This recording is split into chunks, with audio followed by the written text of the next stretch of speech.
Assalomu alaykum aziz kuzatuvchilar. Men Silfiy va siz jamoaning 4-sinf bolalar musiqa va san'at maktabining fleyta sinfi o'qituvchisiman. Bugun sizlar bilan fleyta haqida so'z olib boramiz. Fleyta necha yoshdan boshlab chalish va uni qanday to'g'ri ushlash haqida so'z olib boramiz. Ko'rib turganlaringizdek, fleyta asbobi anchagina uzun. Shuning uchun ham o'quvchilarning yoshi 9-10 yoshdan boshlab qabul qilinadi. Maksud 10 yoshdan kichkina o'quvchilarimizga esa blok fleyta asbobida avval dars o'tishni boshlaymiz. Biz 10 yoshdan kichik o'quvchilarga ushbu asbob tavsiya etilmaydi. Postanovka qilish uchun og'ir hisoblanadi. Ya'ni ular yetmagan holda ularning yoshidagi qo'llarga munosib ravishda bo'ladigan bo'lsa, ularning navi mana bu golovkaga yetmay qolishi mumkin. Ushbu musiqa asbobi 9-10 yoshdan kichik bolalar uchun ko'tarish uchun, ushlash uchun, to'g'ri postanovka qilish uchun og'ir hisoblanadi.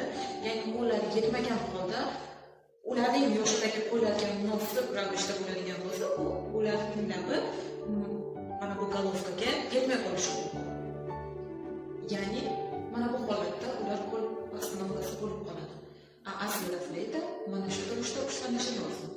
Demak, endi esa sizlar bilan fleyta asbobida postanovkani o'rnatamiz. Ya'ni birinchi darsimiz o'zi mana shu bosh qismi bilan ishlashdan boshlanadi. Keyinchalik esa fleyta umumiy holatda yig'iladi va keyin postanovka qo'yamiz. Postanovkada eng muhim jihatlaridan biri, ya'ni qomat tik tutilishi, qomatning bukilishi yoki qiyshayish nafas olishda muammolar keltirib chiqaradi. Barmoqlar o'z o'rniga qo'yib olinadi. Shundan so'ng qo'l tushiriladi.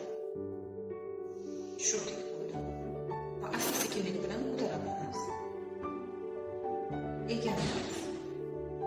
Bu holatda qo'llar bir-biriga yopishmagan bo'lishi shart. Ya'ni tirsak qismi ozgina ko'taramiz. Ikkita tirsak bor. O'ng tirsak salgina oldinga chiqadi. Chap tirsak salgina ko'tariladi va bosh qismi fleytaning bosh qismidagi maxsus uflash joyi uchun buriladi.